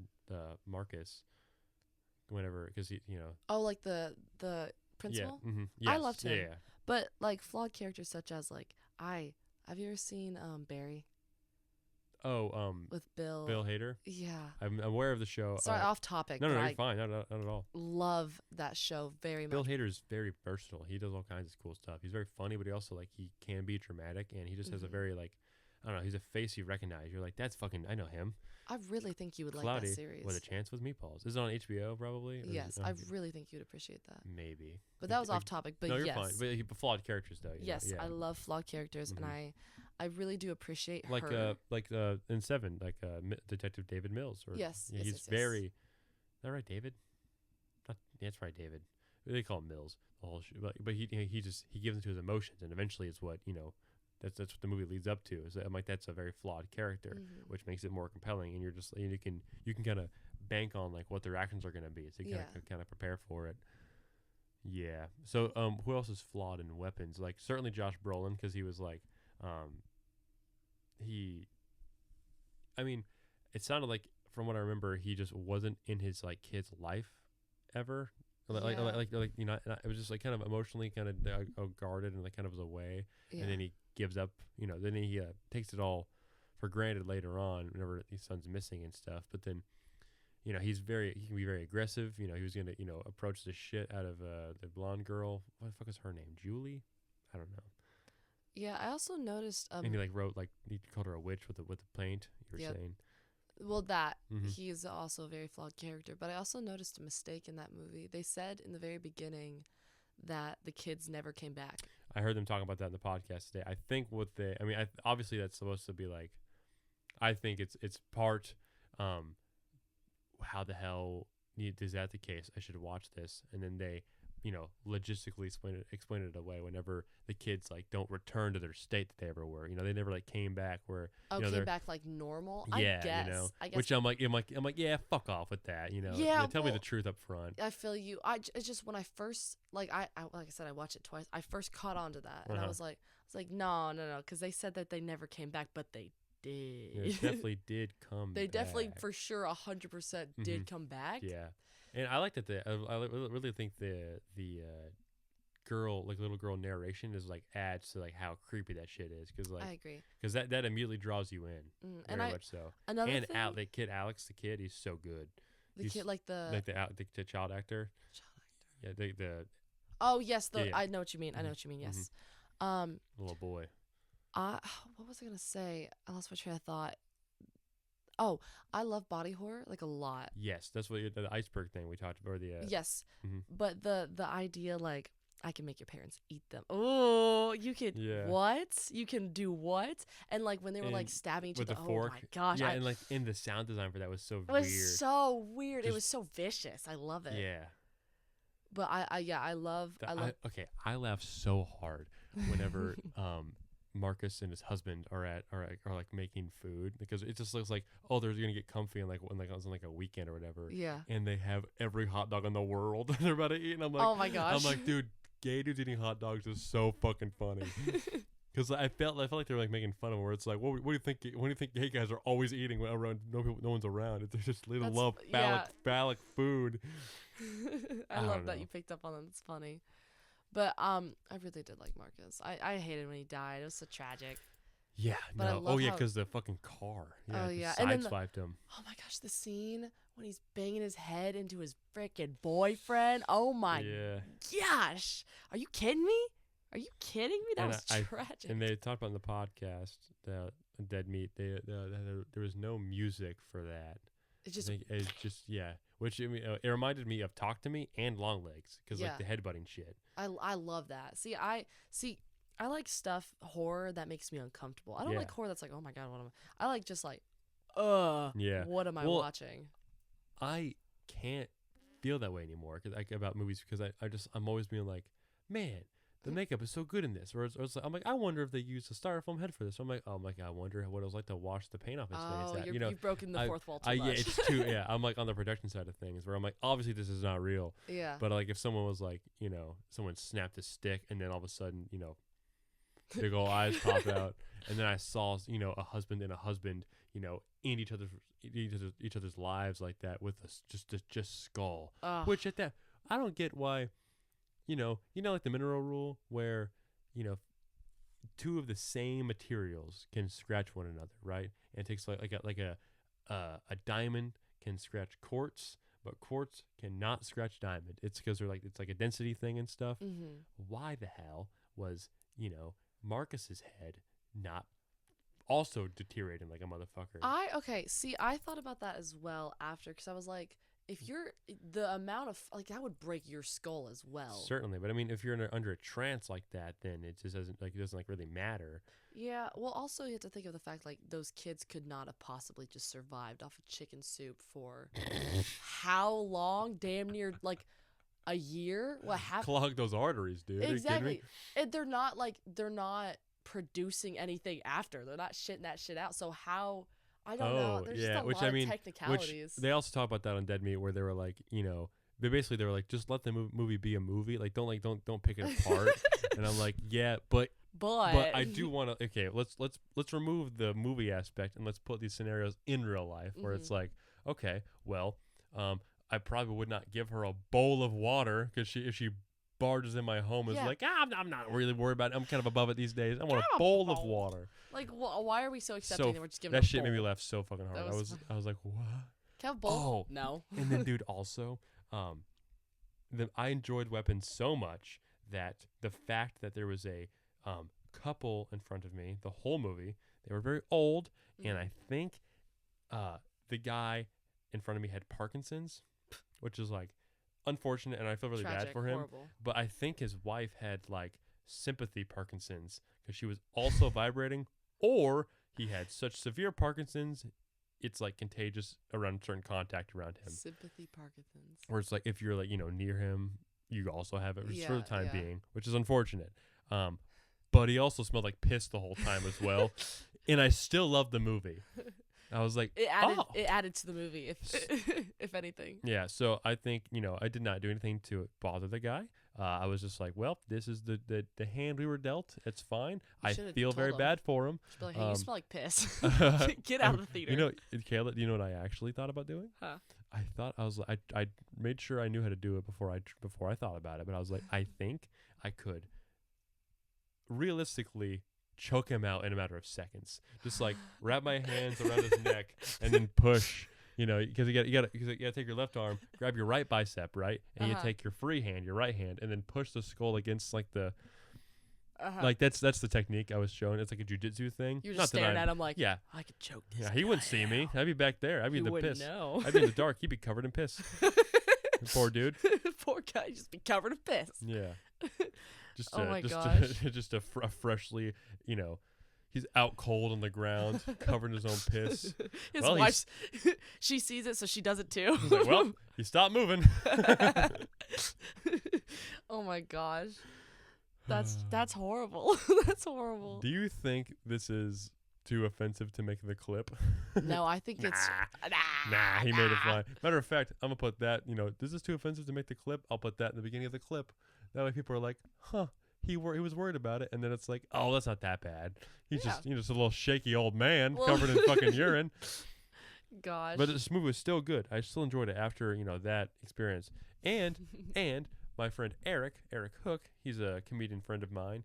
I saw him at that showing, and he sat on the same aisle as me, like down the way. Mm-hmm. And then he got up halfway through the previews, and I didn't know why.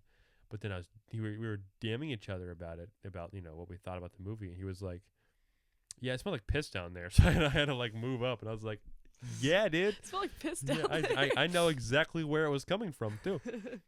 That poor guy. Whatever. I mean, he's gonna die soon. Yeah, right. He's gonna die eventually. You know, it's inevitable. What are you gonna do? You know, what are you gonna do about it? Piss your pants. Let's go to the movies. Maybe he was like a hired actor, and they're like, all right, piss your pants so it enhance the dread you're feeling in the movie theater. You think he went full method? Yes. What if he was method acting? Man with Parkinson's who pisses himself. Think about it. I mean, he shook the whole movie. I mean, and I realized that weapons really, they use silence a lot. Because I kept hearing the wheelchair squeak. You kept hearing a piss. Yeah. It's just like it keeps dropping down the entire movie. It's just chicken noodle soup leaking out of his body. He was one of the kids the whole time. Oh, that'd be so funny. Damn. Well, enjoy the movie though. That was a good movie. Oh, okay. You want to talk about the horror movie tier list? Yeah, dude. That might be our ending segment. That might be cool to end on. Alrighty. Here, hold this. I'm gonna turn the light on. Now I have 2 microphones. Well, it gets way louder. That's for damn sure. It's like surround sound. Yeah. Ooh. No, it sounds the same. It's fine. Yeah, because the sun's down, and the sun was for sure out when I got here. So that means time has been passing. Yes. That's cool. That's good. That's good. How long do you think we've been doing this? Just ballpark figure. Just guess. Maybe like a half hour. Give me your real answer. Come on. Maybe like I'd say half hour. It's been an hour and 32 minutes. I am so bad at time. Oh my god. The concept of time eludes me apparently. I would have dead ass said half hour. I wouldn't have said it was that long. Because we've just been talking about like I told you it was gonna go by. It was gonna go by quickly. Yeah, you're right. All right. But yeah, you get that iceberg thing out because let me whip it out. There's a movie I tried watching like a year ago that you sent me, and I was like, this is too much. It's like they're all like, oh yeah. So I forget which one it was though. Was it Cannibal Holocaust or 120 Days of Solo? 126 Days of Solo. It was. Well, I remember that they were like on like an island, and it was like it felt very real. They're all covered in mud. Cannibal Holocaust. Oh, yep. Good God, dude. Great movie. Did you know that they almost arrested the guy, the director? Doesn't surprise me. Yeah, because they thought it was real. He also killed an actual turtle in that movie. Oh damn, dude. I mean, they harmed a lot of animals in like a couple of Disney movies and stuff. Yeah. Not condoning it, but it does happen. They killed a snake in one of the Friday the 13th. Really? Mm-hmm. I didn't know that. I love chop that shit in half. Interesting facts like that. It's if it pulls up eventually, but I remember some of them. We'll start from the very top. So they just got the basics: Friday 13th, Child's Play, The Grunge, shit like that. Yeah. Shit like that. Then we get the second one, which is Hills Have Eyes, Ooh, Tusk. That's a good topic. You ever seen Tusk? Fleetwood Mac song? Yeah, close. Yeah, it's okay. The amalgamation of flesh and seal. And Seal? And seal, the animal. It's, oh my gosh. Tusk is about this guy who, like, he had a seal friend. And he was like, his seal friend, like, got lost or, like, died, or I can't remember exactly. And then he was like, how about I just make a seal friend that's a human? And then he, like, turns this human into a seal. Yeah. Yeah, Tusk. Yeah, Tusk. That reminds me of which he's not a very favored person in the media these days, but back when Elon Musk was like, just a funny guy making Teslas, they put him in Rick and Morty as like, and he just had horns on his mouth, and they called him Elon Tusk. It was Elon Musk, but just with tusks. It was just funny, stupid humor I love. That is funny. I like that. I heard they're gonna end Rick and Morty soon, which is What? yeah, because they're they're at 7, 8 seasons maybe. But Dan, whatever his name is, Justin, no, fucking not, whoever the guy like that voices Rick and Morty, he wasn't a good guy. Really? Yeah, like it was like I don't know if it was like true or not. I feel like he got like maybe he got like the this shit in court where they kind of forgave whatever. Oh, was he a pedo? No, it was his like domestic stuff with his wife. So still not very good. Not good at all. Gotta stop being your wife, man. But the first 4 seasons of Rick and Morty I have on DVD, so I'll just keep it there. Those are all good. Those are all my comfort foods. No, I feel you. Mm-hmm. But where's the iceberg keep going? Because like there's like 8 levels to it. Oh, there's It's like basically Al Qaeda shit by the end. The last is just snuff films. Just yeah. And snuff is like. I'm thinking of smut. Smut. That is porn literature. It's just like, it's just like people killing people on camera. But, oh Jesus Christ. Yes. So we have so we'll go to tier 3. So these are kind of like a lot. I know a lot of these. I've gotten to tier 3. I've watched most of these on here. So 120 Days of Solo. A lot of horror kind of goes hand in hand with fetish content. That makes sense. So that is pretty niche, but pretty niche. Mm-hmm. But I've seen it because I was like, I gotta finish this iceberg. Yeah. Jesus Christ. It was disgusting. That movie was absolutely atrocious. And you pirated this. It was like, oh nope, Netflix. I did pirate. Yep. 8 out of 10 today. Yeah, it was on all America's Most Watched. Yeah, it was all in French, and it was like. Do you want to hear the? Sure. I mean, it's all words you're saying, so you can only. You're right. It's all words. Okay, so it's about it's like during some kind of war, and something was about to blow up, and these guys are like, oh, they're a bunch of old rich people. I'm gonna take a bunch of kids and I'm just gonna fuck them. I'm just gonna fuck them, and then they like torture them, and then they like force them to eat shit, and it's just like, ew. That's your closing argument. You're like, ew. It's just like, ew, nasty guy. That's kind of what that's it's about. Like the most evil thing possible is like taking the innocence of children and just crumbling it in your hand and just doing the most horrible shit to them. This was fiction, right? But it does like it shows some like this didn't happen, right? I don't think it's based off a true story. All right. Oh shit. Not confirmed. I don't know. I genuinely don't think it's based off a true story, but it is pretty fucked up, and the movie itself isn't good. So I do not know. I think it was just fetish content because I have no idea why they made that movie. Not good. The guys with those fetishes should be evaluated. Yeah, I watched it and I was like, why did I watch this? I was like, why did I sit down and watch this? Did you watch it at night and just like went to bed and then went to school the next day? Yeah, I was just living my life. You're like, okay, well, that was it. That was good. Yep. Could have watched season 4 regular show, but I chose this bullshit. And Benson big time drum solo. But yeah. No. And it's weird to me that this is on the 3rd tier because it's disgusting. I don't know why it's not lower down because it's right next to Martyrs, which is not even that scary. It's shock value is the entirety of that movie. It is literally just turning a woman inside out. Jesus Christ.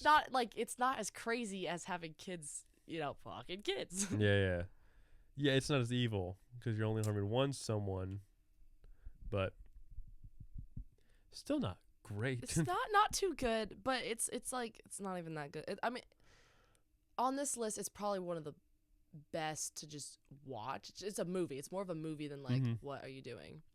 Cannibal Holocaust. Did you ever watch that one? I mean, I got like maybe half an hour in where I was like, this is like the top of the list. I don't need to watch this stuff. Yeah. I'm all right. No, I feel you. A lot of it's just like, what the fuck am I watching? A Serbian film. I remember you talked about this one a lot. Yeah, it's entirely shock value. It is not like I hate movies. I don't like movies that don't have like a good plot. It's just like, oh, let's just make these people like be like, what the fuck, you know what I mean? But the ending scene, the shock value is he's like a porn star, and they make him like screw his daughter or whatever, and he's like, you're gonna screw a baby, and it's not like it's screw a baby. It's like. Gosh, I'm gonna get canceled on the podcast. Nah, I mean, you're not pitching this idea as like, wouldn't it be funny? It was more so like, this is what I'm thinking about. it's you're more like, no, this is what happened, and this is the iceberg, and we're also it's towards the end of the pod, so yeah, you're about to get this far, so I don't think they're gonna cancel. Yeah, you're right. You're fine. You also have to be like, you have to be able to, have some sort of like leeway in like it's the media, and then get canceled. You have to be able to fall far. You're right. I have to be higher good. up. I'm good. I'm not saying you're not you're on the trajectory. I'm just saying you don't have nothing to lose yet.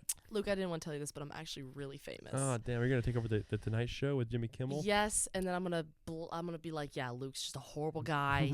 He's like racist and stuff. Mama's Garage Podcast, more like Papa's shit. Porridge. Radio show bullshit. That was terrible. I'm gonna edit that whole part out. I was like, nothing rhymes with garage. I've got myself in this terrible corner. More like parking lot. There's only one white guy who can rhyme like that, and his name's Marshall Mathers. What rhymes with garage? Corsage. I could say corsage. More like Papa's Corsage Podcast. Nah, I can't even think of Nope. anything. No. Mirage. Mirage. More like Papa's Mirage lame cast. Lame. Ooh, that's some regular show type shit right there. Oh! Gosh, I love regular show. I'm actually gonna do that for Halloween. Are you? I'm gonna be I can't decide if I kind of want to be Rigby, but I think I feel like I'm more of a Rigby character than Mordecai. No, you certainly have more Rigby energy, but I don't know. I'm gonna have like the excellent hat. It's gonna be so Oh, cool. the excellent hat. I'm so hyped for it. That's great. All right. So what comes after screwing a baby? So screwing a baby, we get lower. So oh well, we didn't even talk about Human Centipede. We moved right past that. Yeah, I'm sure people know about that one though, and it just. But like, have you seen that? I'm sure you've seen yes, it. of course. Yeah. Okay. Oh, yes, my of course. I apologize.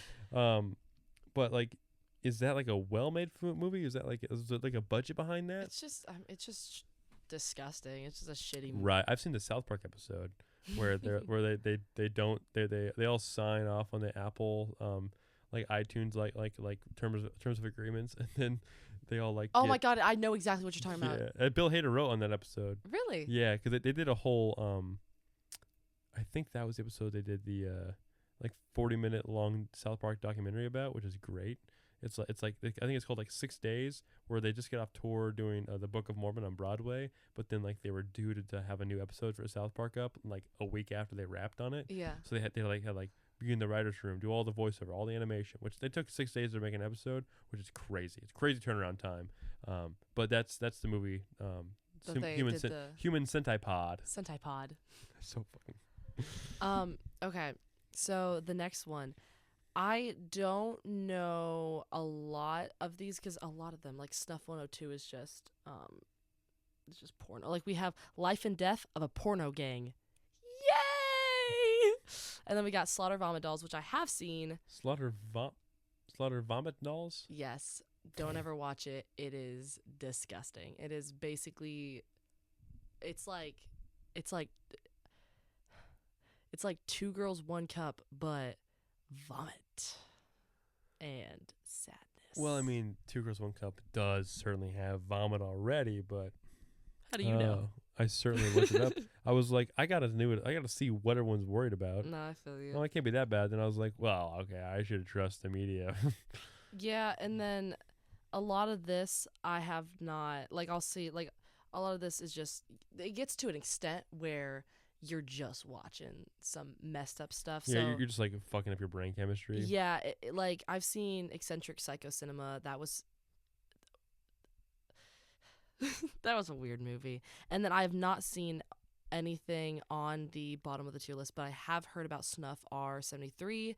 The guy who made it, like Windigoon, like the YouTuber I was telling about, went over this and he went over that. And the guy who made it apparently was, I think, really weird. I don't think you need to be like, oh, I'm from the suburbs. I go to church on Sundays. By the way, I make these crazy snuff films in my basement with all my favorite friends. With all my favorite friends, and they're all dolls. And they're all dolls, and they're all not good, not good at all. But I really find this like list interesting, and I like to, cause I love. I think depravity in movies is very interesting. I don't like watching depravity per se, but I just like seeing like, oh, how far will a human go to accomplish? Yeah, that kind of this? goes with the themes of like, since you have a movie and you can be a little, live in fantasy. You can kind of test those theories in like a thematical sense.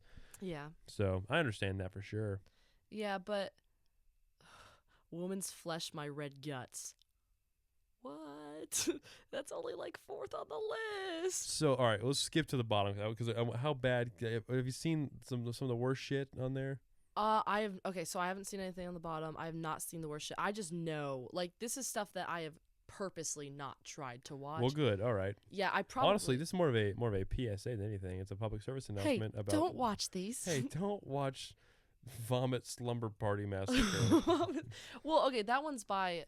Oh, what's his name? It's like Valentine. Okay. It's like his name's like something Valentine. And that. Oh, you said Valentine. You hear that earlier? You went Valentine, and I was like, that must be his. And then you corrected yourself. You're one of these MN people. You poor thing. You poor thing.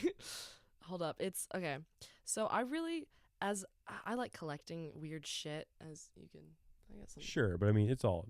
You don't have like, oh, these are all my doll's left arms. These are all my So these are all my like the legs and heads put together of my dolls. Yeah, I'm basically Sid, but a woman. But I do really want this collection, and I've seen like a TikTok where the guy had the collection. Everyone was like, "You're a fucking freak. You're weird," but like it's cool. But it's cool. This guy's name's Lucifer Valentine, and you could just scroll through the titles of the trilogy. Are they like scary children's books? No, these are just the like what the movies look like. I wish I could probably. Oh, that's Cannibal Holocaust. I could probably show you a trailer. Do you want to see a trailer of one of these movies? I think the audio listener would be a little offended if I watched something without them. Maybe it would just be pure scariness. Like you just look at that. These three. Yeah, it's I think a lot of horror like that is like close-ups because you can't get away from it almost. Yeah. It's like it kind of suffocates you with pictures. Yeah, that's rough. Yeah. What a pretty rough way to end the pod like that is. But I mean, this was on my plan the whole time. I was like, we gotta talk about the iceberg shit because I've not stopped thinking about that. And they do with like there's like SpongeBob lore because the iceberg is like it's like a template for shit like that. Yeah. I've seen that before. Where there's a bunch of stupid SpongeBob theories. Yeah, I really wish we could have gotten into media, like old lost media lore, like Mystery Flesh Pit National Park, which I have. Whoa, stop right there. Stop right there. Jesus Christ, what? Have you never heard of Mystery Flesh Pit National Park? I've not. Did you hear my initial response? I did, but I mean, maybe you know about it. I'd have been like, oh yeah, I know, but oh yeah, Mystery Flesh Pit. Yeah. I have posters somewhere around my room. Yeah, you have almost an insurmountable amount of posters. It's cool. Though. Oh, there's one over there by Justin Bieber to your left or to my left. Straight behind me. I don't know why I said to your left. You see a little bit. Yeah, dude. We gotta go over that sometime because that is an interesting weird media. I'm sure I'll have you back. So this will be fine. That is for those who are listening. It is what 2011 Justin Bieber with the craziest fried potato chip face guy ever. But it's like a side profile, and he has one of those Joker smiles that goes past his fucking ear, and he's side eyeing you like a little clown. And there's like a little Death Note, like whatever the guy is from Death Note's called. He's holding it. I don't know, but JB certainly is in for a crazy little night. Crazy is a word I just created. Crazy little night. I like that a lot. I tried riffing. It's hard to riff. It's hard to riff. All right. Podcasting is good. Is good. Here we go again. Gooding for riffin. No, it's Gooding just for like riffin'. holding a microphone and letting my thoughts spew and like making sure I get my words out correctly. It's good exercise for when it counts, when I do it in front of people. So that's good. All right. How do we end a podcast? Do we like say something dramatically cool? Well, that's how Channing Tatum dealt with the throwing the bomb in the end of 22 Jump Street. Jordan Hill was like, "You gotta say something cool." He's like, "All right, go ahead." And then he was like, "Something cool," Should we yell that? which is very funny. I think we can just be like, "Well, this was fun." We might be able to recap. So we talked about, we talked about all the stuff in your room. So we got like movies, and we talked about band stuff. It was basically movies. Well, here's an idea. What do you think I should put in the parentheses? Not the movie for sinners. For the actual title of this pod, because I usually come up with something when I edit everything, but I never really asked for someone's input before. Jews are good. Okay. All right. Something that we've talked about. I don't know. Not that I disagree. It's just like, Yeah, do you disagree on that one? irrelevant, and it makes it sound like I had a prior opinion before. That was opposite. So hopefully it's implied, because it is. Try to get you in trouble. I don't know. Let's see. What?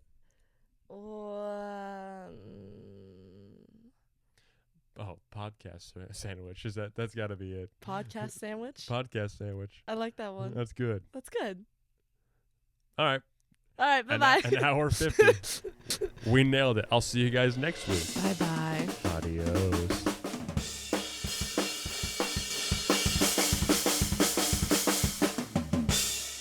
You're listening to Mama's Garage Podcast.